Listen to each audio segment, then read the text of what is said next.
We're still digesting the shocking and controversial plea deal that will put Bryan Kohberger behind bars for the rest of his life. The man charged with killing 4 University of Idaho students will be spared the death penalty if this plea deal goes through. So many people, including the families of some of the victims, are shocked. They're asking for the court to reject this deal. Why would the prosecution make a deal when they had a mountain of evidence, it seems, that could have sent Kohberger to the firing squad? We're on the case presented by Law and Crime. I'm Chris Stewart.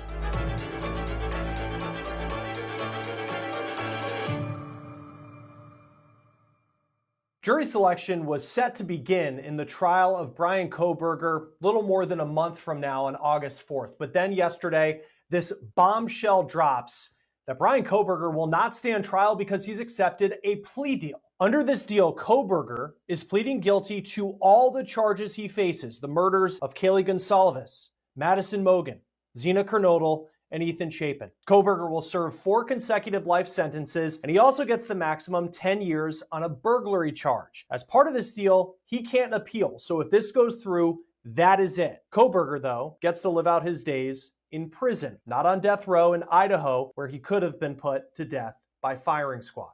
Not only is it shocking that this is how the criminal case could end, but we're also learning about how this deal was negotiated over the past several days and the communication that prosecutors say they had with family members of some of the victims. And when I tell you what prosecutors did, you may understand why those family members are so upset. I'll get to that in just a moment, but let's talk about how we got to this point and take a look at the massive amount of evidence that prosecutors were going to be armed with if this case had gone to trial. Testimony was going to begin on August 18th in Boise. Now, if you've been following this story, you know what happened inside this house on King Street in the college town of Moscow, Idaho, on November 13th, 2022. How could any of us forget? It was in the early hours of the morning, and if this plea deal goes through, we can say Bryan Kohberger entered this house and killed those 4 students. According to police, the students were killed between 4 and 4:25 in the morning. It wasn't until later that morning, just before noon, that the surviving roommates called 911 for what they thought was one of their roommates not waking up after a night of drinking. 911 location of your emergency. Hi, something is happening. Something happened in our house. We don't know what. What is the address of the emergency? 1122.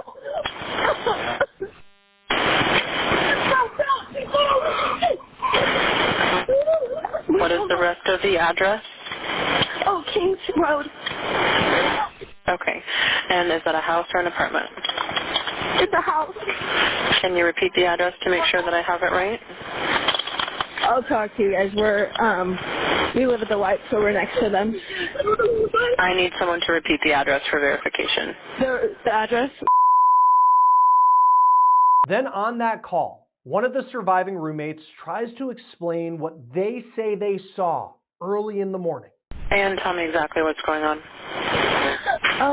One of the roommates has passed out, and she was drunk last night and she's not waking up. Okay. Oh, and they saw some man in their house last night. Yeah. Hi, this is. And are you with the patient? Okay, I need someone to keep the phone, stop passing it around. Can I just tell you what happened pretty much? What is going on currently? Is someone passed out right now? I don't really know, but pretty much at 4 a.m. Okay, I need to know what's going on right now if someone is passed out. Can you find that out? Yeah, I'll come. Come on, we gotta go check. But we have to.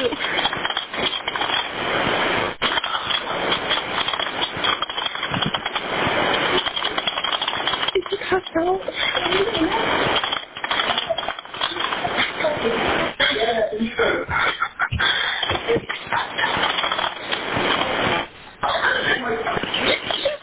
What's wrong? She's not waking up. When police arrived, they found those 4 friends dead.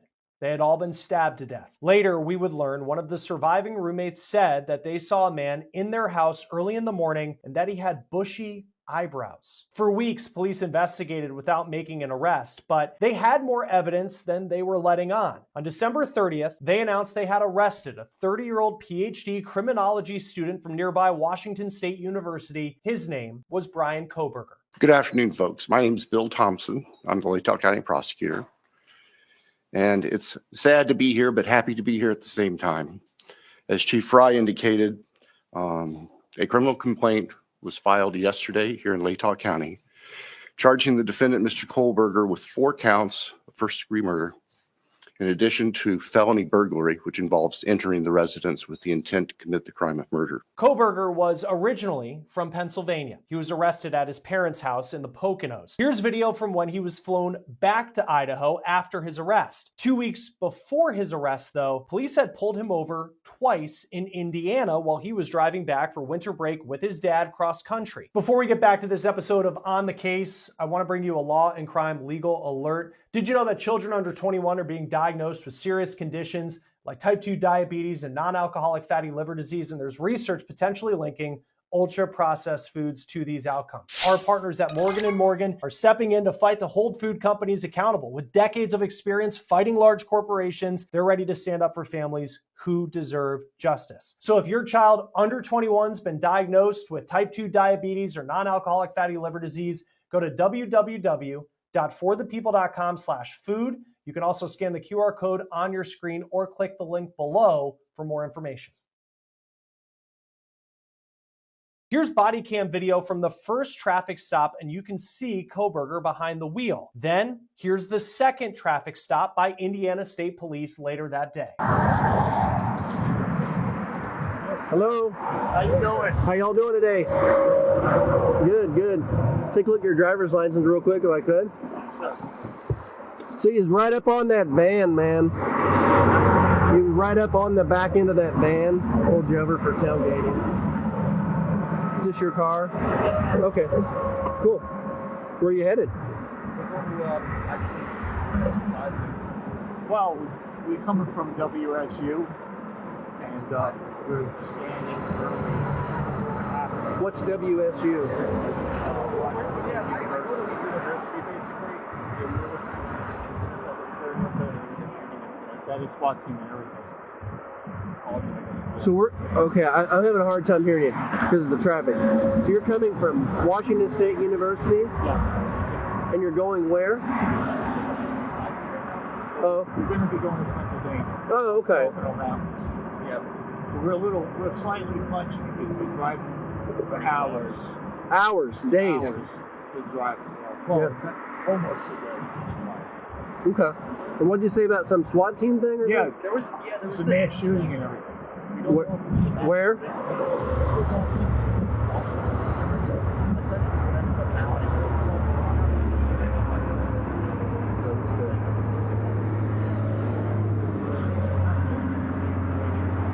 Interesting. Well, it's horrifying because he's going to the university, you know what I mean? Mm-hmm. So y'all work at the university there? Or? I actually do work there. Oh. PhD in criminal. Okay.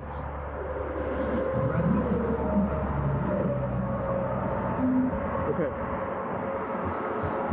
But we've learned over the more than 2 years since his arrest that Bryan Kohberger was not some college kid who needed his dad to ride with him for company on a trip home for Christmas. Police say in the bed of victim Madison Mogen, law enforcement found a knife sheath. Law enforcement tested the sheath and the DNA came back and matched Bryan Kohberger. Beyond the DNA match, Bryan Kohberger's Amazon purchase history showed that he bought the exact same kind of knife sheath in 2022, months before the murders. Kohberger's defense tried to argue that the sheath should be thrown out as evidence in this case if it went to trial. One of the reasons they argued could have been that it was planted. They also said that the genetic genealogy techniques that matched Kohberger's DNA was shaky. The judge didn't buy that, ruled against the defense in March of this year. Bryan Kohberger's shopping also included another key piece of evidence, a balaclava ski mask. Kohberger bought one from Dick's Sporting Goods in 2022. It is the same kind of mask that a surviving roommate described the intruder with bushy eyebrows wearing the morning that her friends were killed. Perhaps his defense could argue that you need a mask like this if you were to survive a winter in the Pacific Northwest. But let's face it, the evidence at this point was piling up. Then Let's go to the cell phone data. This is a map of where prosecutors believe Bryan Kohberger may have traveled on the night of the 13th. Kohberger's phone pinged a cell tower that showed him south of Pullman, Washington, around 2:47 in the morning. Then, 4:48 in the morning, he was close to the murder scene in Idaho. His defense tried to argue in motions that Kohberger was just a night owl. He loved to go out for long drives and gaze at the stars, but we can see the evidence here mounting more and more. Then you have the wave of evidence that came down over the last month through an episode of NBC's Dateline. The episode detailed more evidence that prosecutors had in this case, including a new video of a car driving around Moscow near the murder scene that resembled Kohberger's on the night those 4 students were killed. It was a white Hyundai Elantra, potentially the same car that Kohberger is seen driving here in a traffic stop on the campus of Washington State on October 22nd, less than a month before the murders.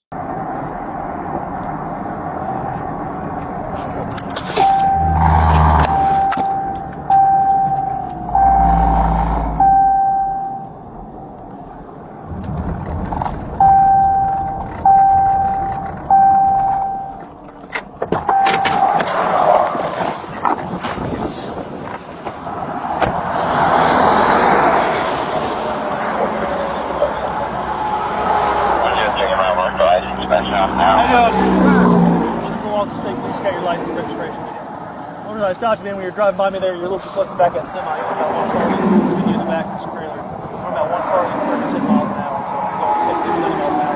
We're about 6 or 7 cars.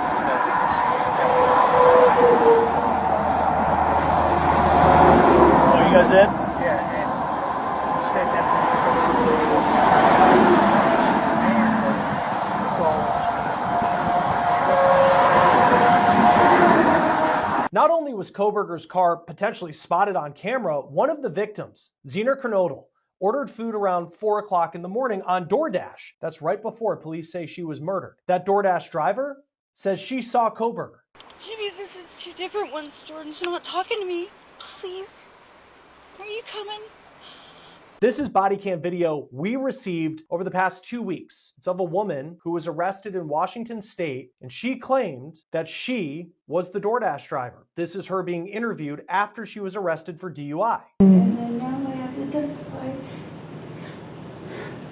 Big murder case too, so yeah, because I'm the DoorDash driver, so yeah.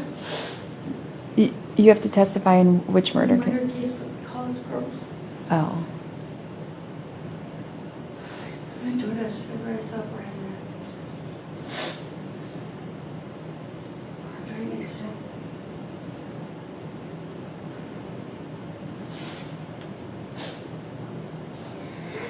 This woman says that she saw Bryan Kohberger with her 2 eyes at the scene on the morning of the murders. She would be a key witness if this case were to go to trial, even though you could assume the defense would try to discredit her based on the substance abuse challenges that she says that she's had. But then come the selfies. This is one prosecutors were prepared to use as evidence. Kohberger smiling in what appears to be a bathroom. This was taken in the hours after the murders. Prosecutors plan to use it to show just how bushy Kohberger's eyebrows were to match up with that eyewitness account from inside the home of that surviving roommate. Not only that, prosecutors say Kohberger's phone had pictures saved of college-aged girls who went to the University of Idaho and Washington State. Some of them were friends of and social media followers of the 3 girls killed in the King Street home. That's all according to the episode on NBC's Dateline. And here's more. Kohberger also searched on social media about serial killer Ted Bundy. Perhaps the defense could argue that it was all just related to his schoolwork as he was working towards his PhD in criminology. One piece of evidence that the prosecution, though, would not have if this were to go to trial is the home on King Street. It was demolished in December 2023 after the University of Idaho bought the home. The school said that law enforcement and prosecutors were able to inspect the house before it was taken down, but the family of Kaylee Gonsalves criticized this move. The school said that they were doing it because it was a grim reminder of the murders. But you have to wonder, could it have been a place that prosecutors could have brought the jury if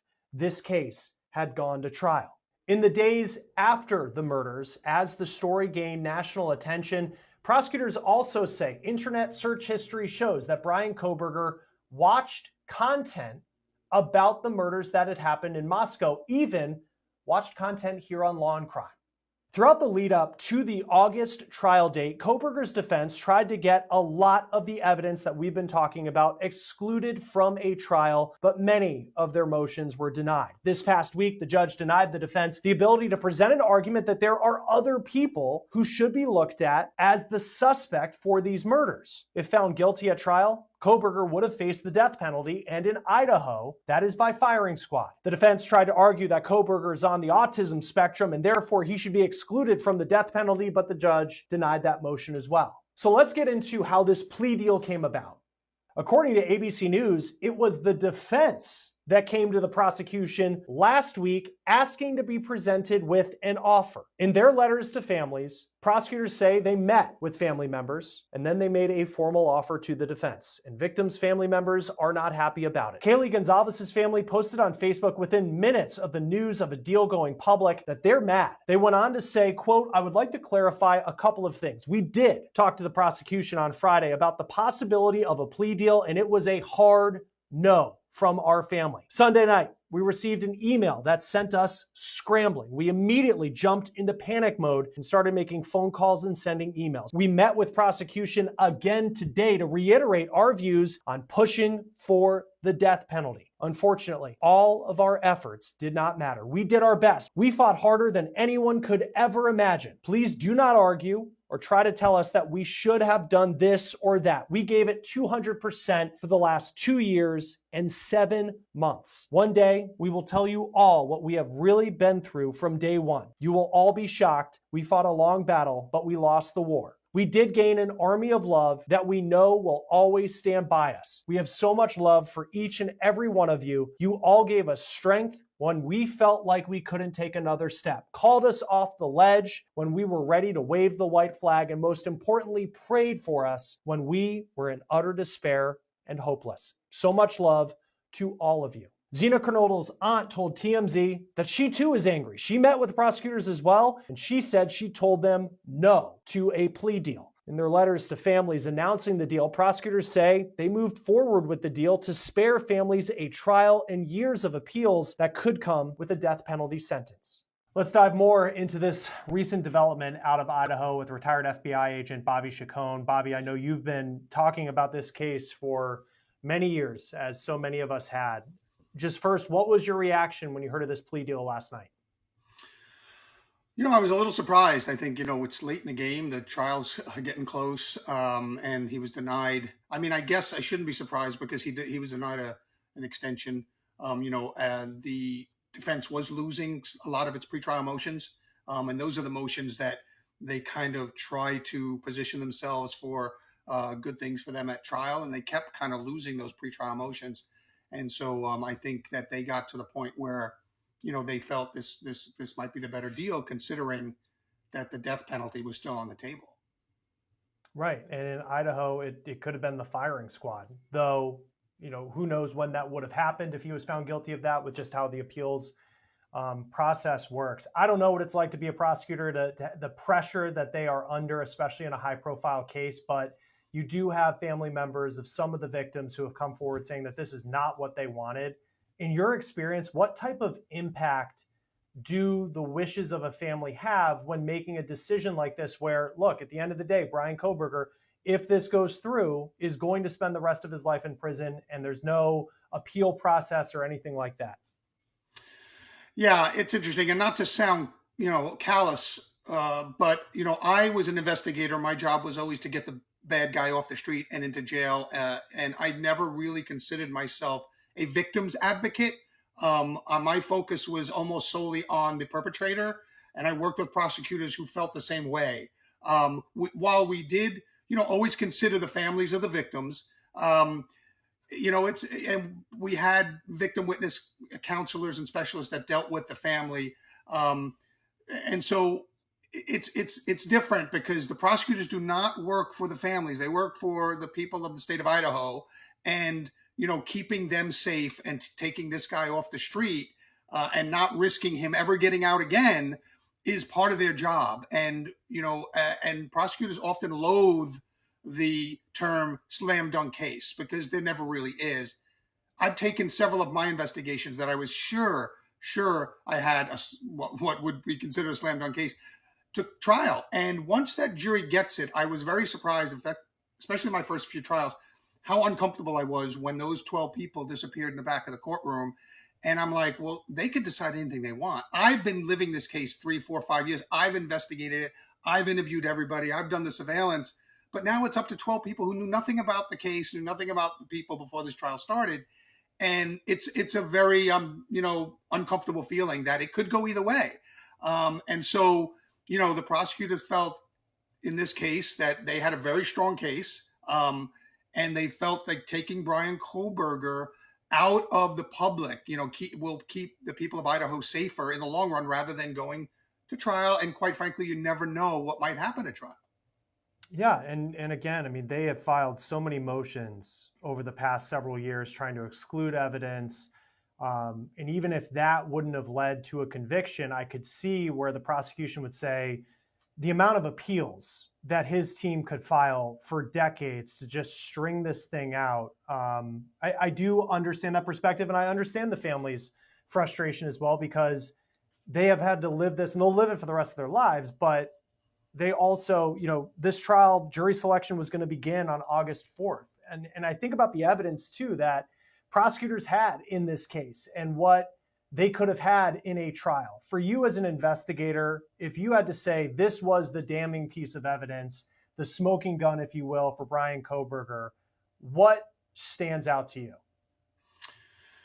I think I would have to say the DNA on the sheath, the button on the sheath that was left, the knife sheath that was left in the victim's bed, covered in blood. And I think that was probably for me, the single biggest damning piece of evidence, because even the eyewitness that they have, saw bushy eyebrows, but that's not a face-to-face identification. So even, an eyewitness identification can be very shaky sometimes when the person gets on the stand under, pretty talented cross-examination. So I think the most damning piece of evidence, if I had to just put one at the top, it would be that DNA on the button of the knife sheath that was clearly the murder weapon in the bed with the victim, and Bryan Kohberger's DNA on that sheet. That puts him at the murder scene. I think and it's scientific. It really can't be subject to too much cross-examination. They can try to kind of damage it or dirty it up, but I think to me, that was the single biggest piece of evidence. In putting this episode together and revisiting the last couple of years and what's come out since Bryan Kohberger was arrested, but then, not that I forgot, but you just remember that time after it happened, and there was the shock of what took place at the house. And then there was that moment where there were just a lot of questions for law enforcement of, are you ever going to catch the person who did this? And then there's the announcement that comes on December 30th that they have him. But for as much heat as law enforcement took at that time, they had the sheath, they were connecting it through DNA. You remember the Indiana State Patrol that as he was making his trip back, they do that traffic stop. As an investigator, how do you reflect on that time and how law enforcement kept so much close to the vest as they were facing a ton of criticism, not just from the community in Moscow, but really everybody across the country? Well, except me, I guess, because I was pushing back on a lot of that criticism. It happened so quickly. This was a very complex crime scene, a multiple murder, and then in hindsight, a perpetrator that had no known connection to the victim. That's a very difficult case. And, these cases don't get solved that quickly. And so when even some of the family started, the cops aren't moving quick enough. I'm like, in the end, he was arrested, to me, in lightning quick fashion. I mean, that is a very short period of time. If you look at a case like the Delphi, Indiana case with the poor two little girls killed, it was 5 years before they made an arrest. And that's not uncommon. So a case like this with a very complicated crime scene, they had one piece of DNA. I think that they moved very quickly in this case. The arrest, certainly, if you look at the average murder case, the arrest came fairly quickly.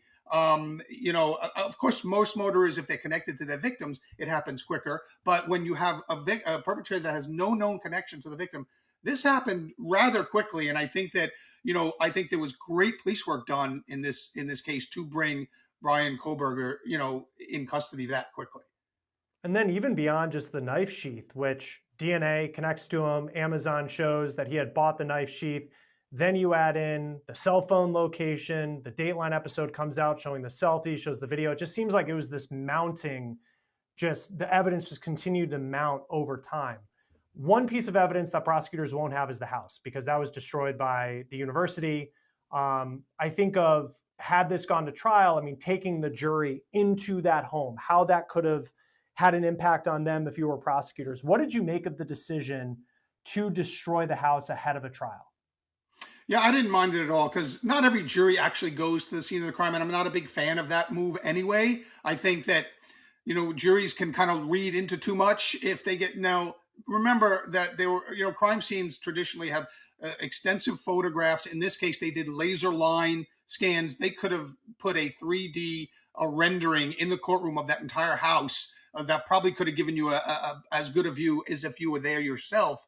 I think the emotional weight of being in a crime scene may outweigh the benefit. And so, I think you can bring, and they often do bring that crime scene into the courtroom through photographs, through video. And now they have these 3D renderings they can do with computers that kind of can put that jury right into the crime scene itself, rather than just kind of staying there in, standing there in the place where it comes. To me, it's a little macabre. And I think the benefit of that is not great compared to the fact that juries can kind of do their own scientific analysis, which you don't want them doing. That's not their job. And so I think that, they took a lot of photographs, they did a lot of renderings, and I don't think that would have necessarily impacted the case again. And also you have to remember, this is private property. It belongs to somebody.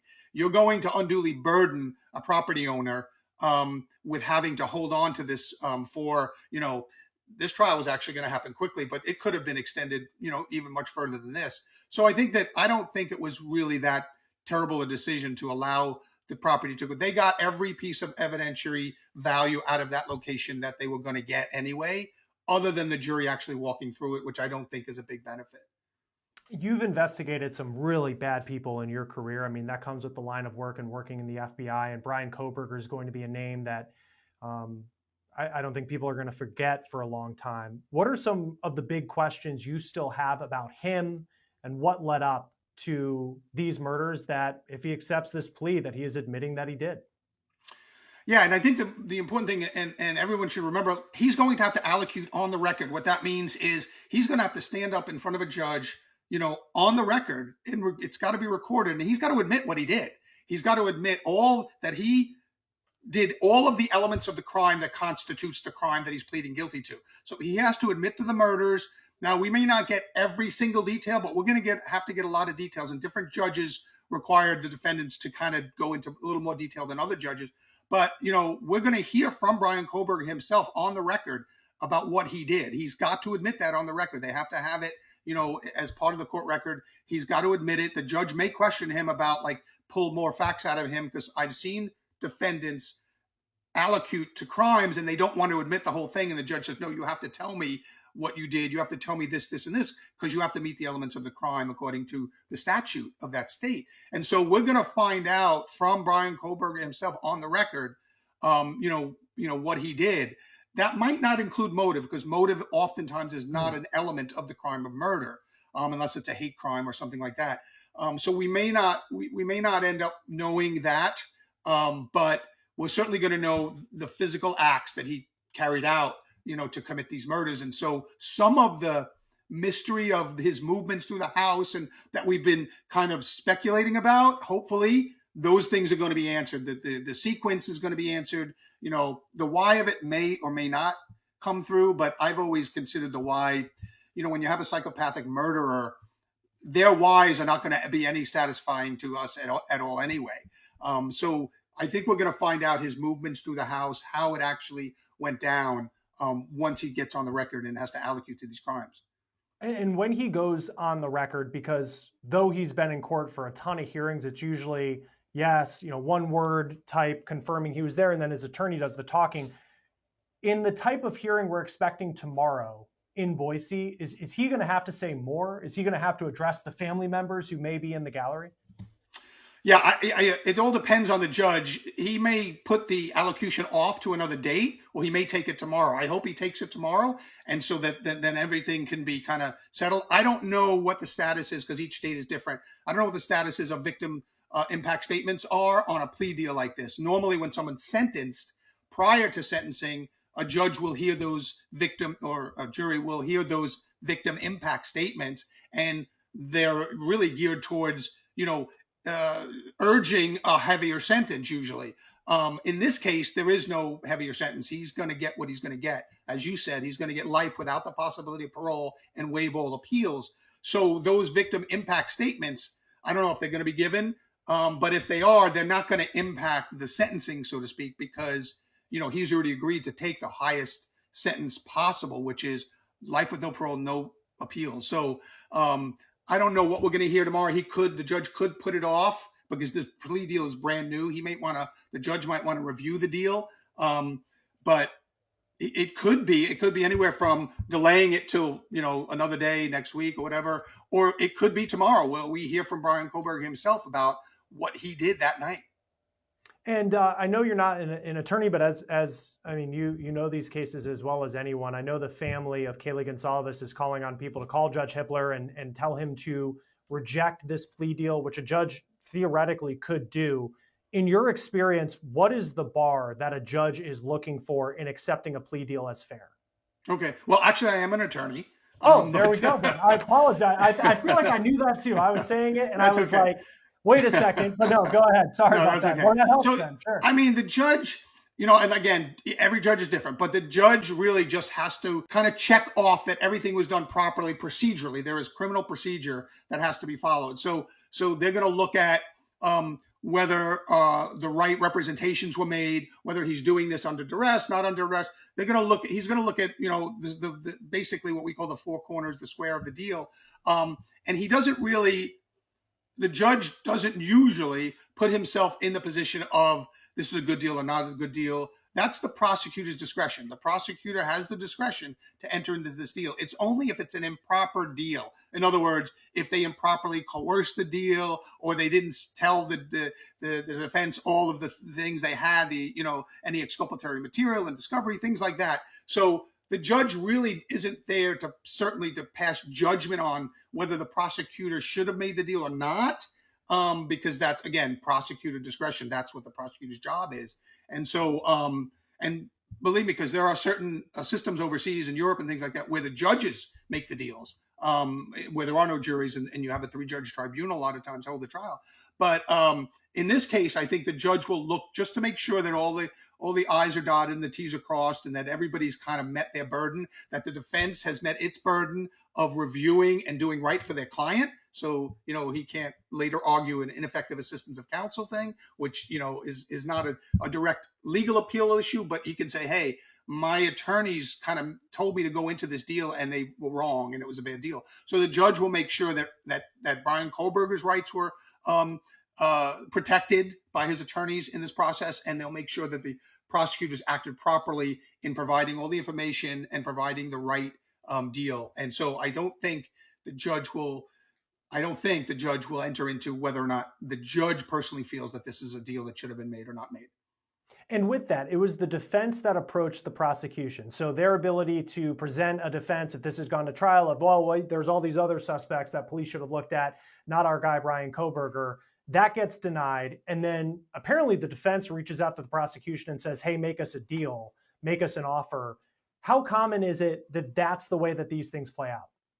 I think it's pretty common in these kind of cases where, you're looking at a possible death penalty. I mean, I think it's almost malpractice if a lawyer doesn't at least see what the deal might be offered. Like, hey, what can you bring it back to your client? He may reject it or accept it, but at least see what the government might offer. Sometimes they say there is no offer, but at least you have to kind of request. And I think it's due diligence on the part of a defense attorney to at least reach out as you're losing these pretrial motions and you're realizing this evidence is going to go in front of a jury. This piece of evidence is going in front of the jury, that kind of thing. And so I think that it's due diligence for a defense attorney to at least go to the government and say, look, if my guy is willing to make a deal, what kind of deal would you be offering? And so at least you have that and you take it back to your client. Again, he can accept it or reject it, But I think you'd be doing your client a disservice if you didn't at least reach out and see what kind of deal it is and then relay it back to your client. All right, Bobby Chacon, retired FBI agent and attorney. Thank you for taking the time to be with us on Law and Crime. It's always great to have you. Anytime. Thank you. This plea deal is expected to be presented to a judge tomorrow in Boise. That will do it for On the Case, presented by Law and Crime. Subscribe to us on YouTube and Spotify. I'm Chris Stewart. We'll see you next time.